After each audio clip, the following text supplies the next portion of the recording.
अब देखिए फ्रेंड, इसमें जो पार्ट 14 का पार्ट बचा था वो हम आपको अब आगे पढ़ा रहे हैं। तो देखिए फिर आगे, तो अगला है इसमें कि लोटा साधारण नहीं बल्कि अकबरी लोटा है। ये बात बताई अब किसने? बिलवासी जी ने। किसको बताई? अब उस अंग्रेज को बताई। ठीक है, तो आगे देखिए इसमें, तो पुलिस में रिपोर्ट कराने चलने से पहले बिलवासी जी ने वह लोटा खरीदने की इच्छा जताई। आ रहा समझ में? तो जैसे अंग्रेज लाला झाऊलाल की रिपोर्ट कराने के लिए पुलिस के पास जाता, उससे पहले ही बिलवासी जी ने उस लोटे को खरीदने की इच्छा व्यक्त की। आ रहा समझ में? अब देखो फिर क्या हुआ, तो उन्होंने लाला जी से 50 रुपए में वह लोटा खरीदने की इच्छा व्यक्त की थी। तो जो लाला जी का लोटा था, उस लोटे को बिलवासी जी ने 50 रुपए में खरीदने की बात कही। आ रहा समझ में? तो अब देखिए फिर आगे अंग्रेज क्या कहता है। तो यह देखकर अंग्रेज ने कहा कि इस रद्दी से लोटे के लिए आप 50 रुपए क्यों दे रहे हैं। अब अंग्रेज बोल रहा है किससे? बिलवासी जी से, कि आप इस रद्दी लोटे को 50 रुपए में क्यों खरीदना चाहते हैं? इसे तो कोई 50 पैसे में नहीं खरीद सकता। इतना बेकार लोटा है तो आप इसके लिए 50 रुपए क्यों दे रहे हो? ठीक है, ये कौन बोल रहा है? ये अंग्रेज बोल रहा है। किससे बोल रहा है? बिलवासी जी से। ठीक है, अब देखो आगे बिलवासी जी क्या बोलते हैं। तो बिलवासी मिश्र ने उसे बताया कि यह ऐतिहासिक अकबरी लोटा है जिसके तलाश में दुनिया भर के म्यूजियम परेशान हैं। आ रहा समझ में? अब यहाँ पर बिलवासी जी मिश्र ने दिमाग से काम लिया, बुद्धिमानी से कार्य किया। तो उन्होंने बुद्धि से सोचकर कहा किससे? अंग्रेज को, कि यह जो लोटा है ये कोई साधारण लोटा नहीं है, ये तो अकबरी लोटा है जिसकी तलाश में दुनिया भर के जो म्यूजियम होते हैं वे इसकी तलाश कर रहे हैं। ये अंग्रेज को बात बताई। किसने? बिलवासी जी ने। अब फिर देखो इसके बाद क्या हुआ, तो शेरशाह से पराजित होकर भागते समय एक ब्राह्मण ने इसी लोटे से पानी पिलाकर हुमायूं की जान बचाई थी। ये अंग्रेज ने बता दिया, सॉरी अंग्रेज को बता दिया। किसने बताया? ये बिलवासी जी ने। तो बिलवासी जी ने कहा कि साधारण लोटा नहीं है, ये लोटा बहुत ही पहले का है और यह लोटा एक ब्राह्मण के पास था।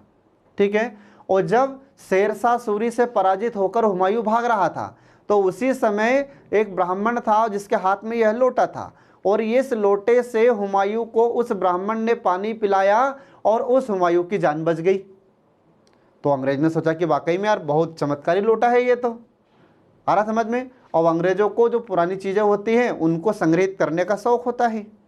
ये बातें बताई किसको? अंग्रेज को। किसने बताई? बिलवासी जी ने। अब आगे देखिए फिर क्या हुआ। तो आगे देखिए कि हुमायूं के बाद अकबर ने उस ब्राह्मण का पता लगाया और अकबर ने उसे 10 सोने के लोटे देकर यह लोटा उस ब्राह्मण से ले लिया था। आ रहा समझ में फ्रेंड? तो अब क्या हुआ, तो जब बिलवासी जी यह बात बता रहे थे किसको? अंग्रेज को। तो अंग्रेज को बिलवासी जी ने बताया कि हुमायूं के बाद तो हुमायूं का पुत्र हुआ अकबर। आ रहा समझ में? और जब अकबर को यह पता चला कि हुमायूं की जान किसी ब्राह्मण ने बचाई थी लोटे से पानी पिलाकर, तो इस लोटे के बारे में जानकारी करना शुरू कर दिया अकबर ने, और जो ब्राह्मण था उस ब्राह्मण का भी पता लगाया। आ रहा समझ में? और अकबर ने इस लोटे को, इस एक लोटे के बदले 10 सोने के लोटे देकर यह लोटा उस ब्राह्मण से ले लिया था। आ रहा समझ में फ्रेंड? अब देखो बिलवासी जी कितना झूठ बोल रहे हैं और उसके बाद में किस प्रकार से अंग्रेज से यह खरीदने के लिए कह रहे हैं। ठीक है, तो आगे देखिए इसमें, आगे देखिए इसमें कि यह लोटा उसे अत्यंत प्रिय था। किसको प्रिय था? ये अकबर को बहुत प्यारा था, यह लोटा बहुत प्रिय था। ये कौन कह रहे हैं? ये बिलवासी जी कह रहे हैं। किससे कह रहे हैं? ये अंग्रेज से कह रहे हैं। ठीक है, अब इसके बाद फिर देखिए कि इसी से वह वजू करता था। अब वजू करने का मतलब क्या होता है फ्रेंड? तो वजू का मतलब होता है नमाज पढ़ने से पहले हाथ पैर धोना। ठीक है, तो जब अकबर नमाज पढ़ने जाता था तो नमाज पढ़ने से पहले इसी लोटे से वह हाथ पैर धोता था। ये कहा बिलवासी जी ने। किससे कहा? अंग्रेज से कहा। और सन 57 के बाद यह शाही घराने से लापता हो गया था और यह लोटा फिर सन 57 के बाद गायब हो जाता है। फिर इसके बाद देखिए क्या हुआ, तो कलकत्ता के म्यूजियम में इसका प्लास्टिक का मॉडल रखा हुआ है। बिलवासी जी ने कहा अंग्रेज से कि यह लोटा बहुत पुराना है और इस लोटे की तलाश बहुत सारे म्यूजियम कर रहे हैं। और जो कलकत्ता का म्यूजियम है, म्यूजियम को हिंदी में कहते हैं संग्रहालय, और संग्रहालय का मतलब ये होता है कि यहाँ पर बहुत सारी पुरानी वस्तुओं को सहेज कर रखा जाता है, उसे कहते हैं संग्रहालय, और इंग्लिश में कहते हैं म्यूजियम। ठीक है, जहाँ पर बहुत सारी पुरानी चीज़ों को रखा जाता है उसको कहते हैं इंग्लिश में म्यूजियम और हिंदी में कहते हैं संग्रहालय। ठीक है, तो आगे देखिए इसमें, तो विल्वासी जी ने कहा कि जो कलकत्ता संग्रहालय है, जो कलकत्ता म्यूजियम है, वहाँ पर इस लोटे का एक प्लास्टिक का मॉडल रखा हुआ है। आ रहा समझ में? अब आगे देखिए इसमें, यदि म्यूजियम वालों को पता चले तो फैंसी दाम देकर इसे खरीद ले जाएं। और आ रहा समझ में? तो बिलवासी जी कह रहे हैं किससे? अंग्रेज से। तो अंग्रेज से कहा बिलवासी जी ने कि अगर म्यूजियम वालों को यह पता हो जाए, या जो म्यूजियम में जो लोग हैं उनको पता हो जाए कि यह लोटा, अकबरी लोटा इस व्यक्ति के पास है, लाला झाऊलाल के पास है, तो इस लोटे को वो लोग फैंसी दाम देकर खरीद सकते हैं। फैंसी मतलब काल्पनिक, अधिक से अधिक दाम देकर इसे खरीद सकते हैं। अब जैसे ही बिलवासी जी ने यह बात बताई अंग्रेज को, तो अंग्रेज एकदम आश्चर्यचकित हो गया कि अरे वाह यार, इतना अच्छा लोटा है ये, क्या इतना कीमती लोटा है? आ रहा समझ में? तो फिर देखिए क्या हुआ। तो यह सुनते ही पुरानी और ऐतिहासिक चीज़ों के संग्रह के शौकीन अंग्रेज की आंखें चमक उठी। तो अंग्रेज ने कहा कि भाई बहुत अच्छी बात है यार, ये तो बहुत पुराना लोटा है और अकबर के समय का लोटा है, बादशाह के समय का लोटा है, तो इसे तो मैं अब ज़रूर खरीदूंगा। ऐसा मन उसका होने लगा। अब अंग्रेज बिल्कुल खुश हो गया था। आ रहा समझो फ्रेंड? अब इसके बाद क्या हुआ फिर? तो ये देखिए इसमें, अंग्रेज ने लोटा खरीदा 500 रुपये में। अब देखो 500 रुपये में अंग्रेज इस लोटे को कैसे खरीदता है। आगे देखिए इसमें, तो लोटे का इतिहास जानकर अंग्रेज ने वह लोटा स्वयं खरीदने की इच्छा प्रकट की। अब जैसे ही विल्वासी जी ने पूरा इतिहास इस लोटे का अंग्रेज को बताया, तो अंग्रेज बिल्कुल खुश हो गया था। और फिर अंग्रेज ने कहा कि अब तो मैं ही इस लोटे को खरीदूंगा, बाकी किसी और को यह लोटा खरीदने नहीं दूंगा। ठीक है फ्रेंड, अब आगे देखिए फिर, अंग्रेज ने कहा कि लोटे को खरीदने पर उसका पहला हक बनता है। और जैसे ही ऐतिहासिक बातें सुनता है अंग्रेज, तो अंग्रेज ने कहा कि सबसे पहले मेरा हक बनता है इस लोटे को खरीदने को। क्यों बनता है? क्योंकि भैया इस लोटे से मैं गीला हो चुका हूँ और मुझे चोट भी लगी मेरे पैर के अंगूठे में, तो इस पर पहला हक तो मेरा ही बनता है खरीदने का। ये अंग्रेज ने कहा उस बिलवासी जी से। आ रहा समझ में?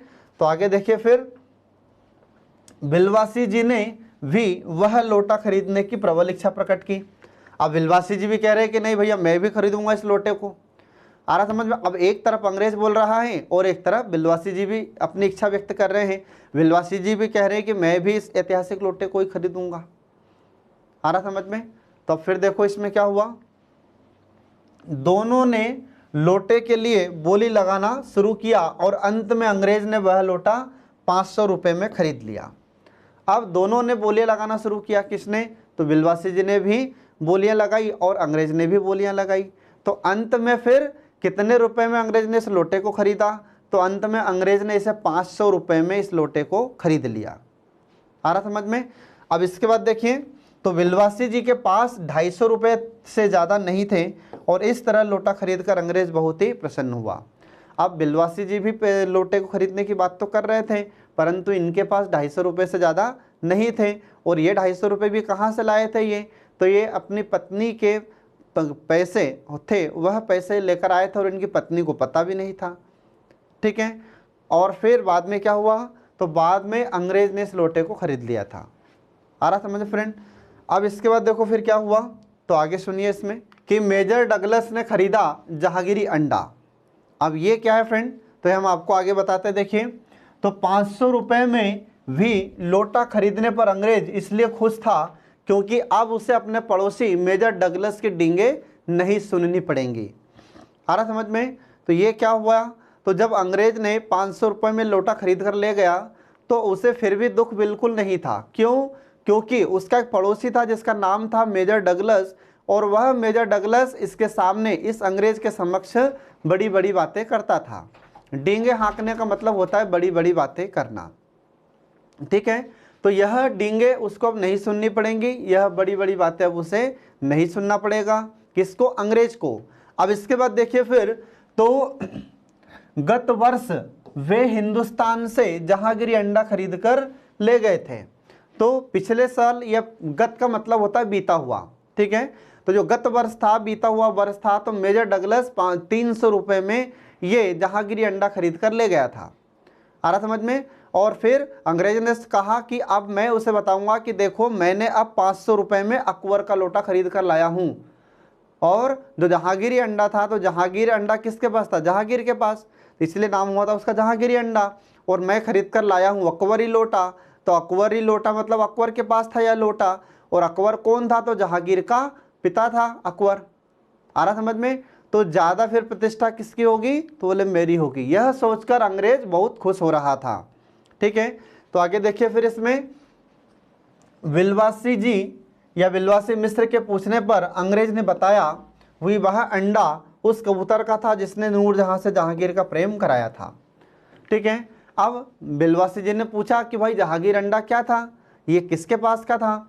तो अंग्रेज ने फिर विलवासी मिश्र को बताया कि यह अंडा उस समय की बात है कि एक कबूतर था, उस कबूतर का अंडा था। और यह अंडा किसके पास था? जहांगीर के पास। और जो कबूतर था, तो उस कबूतर ने नूरजहां और जहांगीर का प्रेम कराया था। आ रहा समझ में? फिर क्या हुआ कि जो कबूतर था नूरजहां के पास, तो नूरजहां ने उस कबूतर को उड़ा दिया। और फिर बाद में ये एहसान फरामोश जहांगीर ने उस कबूतर के अंडे को अपने पास संभाल कर रखा था। आ रहा समझ में? उस अंडे को बहुत ही सावधानी से संभाल कर रखा था। किसने रखा था? जहांगीर ने रखा था। और उसी अंडे का फिर बाद में नाम क्या हुआ? जहांगीरी अंडा हुआ।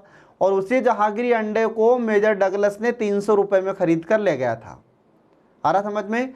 तो अब ज़्यादा इज्जत किसकी होगी? तो बोले मेरी होगी। क्यों होगी? क्योंकि मैंने जहांगीर के पिता अकबर का लोटा खरीद कर लाया हूँ। और मेजर डगलस ने तो 300 रुपये में जहांगीरी अंडा खरीद कर लाया था, मैं 500 रुपये में इस लोटे को खरीद कर लाया हूँ। तो यह सोचकर अंग्रेज बहुत खुश हो रहा था, ठीक है फ्रेंड। तो इस प्रकार से हम देखते हैं कि यहाँ पर ये अंग्रेज अब खुश हो रहा है। अब इसके बाद देखो फिर क्या होता है, झावलाल और विलवासी मिश्र की जान में आई जान। इसका मतलब क्या होता है फ्रेंड? इसका मतलब होता है कि जो झावलाल और विलवासी जी मिश्र को जो घबराहट हो रही थी, ये जो टेंशन में रह रहे थे, अब इनका टेंशन कम हुआ। मतलब अब इन्हें थोड़ी सी शांति मिली जब इन्हें 500 रुपये मिलते हैं तब, ठीक है। तो आगे देखिए इसमें विलवासी जी की बुद्धिमानी पर लाला झावलाल हैरान हो गए थे, ठीक है। तो जब विलवासी जी मिश्र की बुद्धिमानी देखा इन्होंने, लाला झावलाल ने, तो बहुत हैरान हुए, बहुत आश्चर्यचकित हुए। आ रहा समझ में? तो हमें भी ध्यान रखना फ्रेंड कि यदि कोई हमारा मित्र संकट में हो तो हमें उसे संकट से उबारना चाहिए, उसका साथ देना चाहिए। और हमें उस समय सूझबूझ से कार्य करना चाहिए, बुद्धिमानी से कार्य करना चाहिए, जैसे विलवासी जी मिश्र ने बुद्धिमानी से कार्य किया था। आ रहा समझ में? इसके बाद देखिए, तो उन्होंने 500 रुपये संभाल कर रखे और विलवासी मिश्र से पूछा कि रुपए कहाँ से लाए? तो विलवासी जी कुछ भी कहे बिना अपने घर आ गए। ये क्या हो गया? तो जब लाला झावलाल को विलवासी मिश्र ने 500 रुपये दिए, तो उस समय लाला झावलाल ने विलवासी मिश्र से पूछा कि ये 500 रुपये आप कहाँ से लाए? तो उस समय फिर विलवासी कुछ भी नहीं कहते हैं और बिना कुछ कहे यहाँ से चले जाते हैं।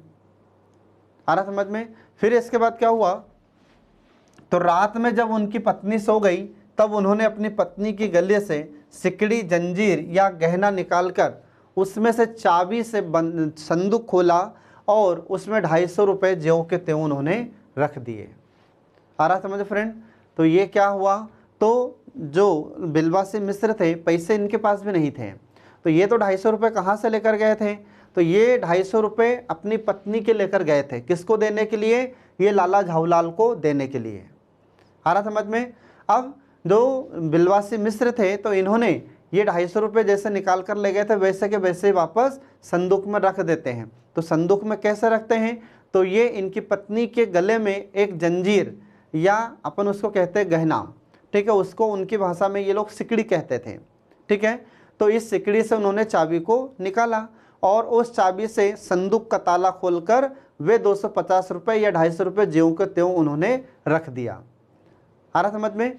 फिर इसके बाद में दबे पांव वापस आकर उन्होंने चाबी पत्नी के गले में डाल दी और बिल्कुल चुपचाप आकर बिलवासी जी मिश्र चाबी अपनी पत्नी के गले में वापस वैसे के वैसे ही बांध देते हैं, वैसे के वैसे रख देते हैं। ठीक है। इसके बाद वे अगले दिन 8 बजे तक सोते रहे, जिससे उनकी पत्नी को यह शक भी नहीं हुआ कि इन्होंने 250 रुपये या 250 रुपये मेरे निकाले थे। आ रहा समझ में।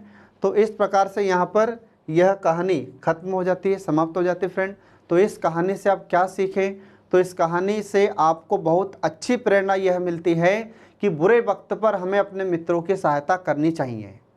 आ रहा समझ में। उसे उस संकट से उबारने का भरपूर प्रयास हमें करना चाहिए और संकट की स्थिति में घबराना नहीं चाहिए। संकट की स्थिति में हमें बिल्कुल बुद्धिमानी से कार्य करना है, हमें सूझबूझ से कार्य करना चाहिए। तो इस प्रकार से फ्रेंड यहाँ पर इस पाठ की व्याख्या समाप्त हो जाती है। तो हम शीघ्र ही आपके लिए प्रस्तुत होंगे प्रश्न उत्तर लेकर, जो आपके लिए बहुत ही महत्वपूर्ण है। तब तक के लिए जय हिंद।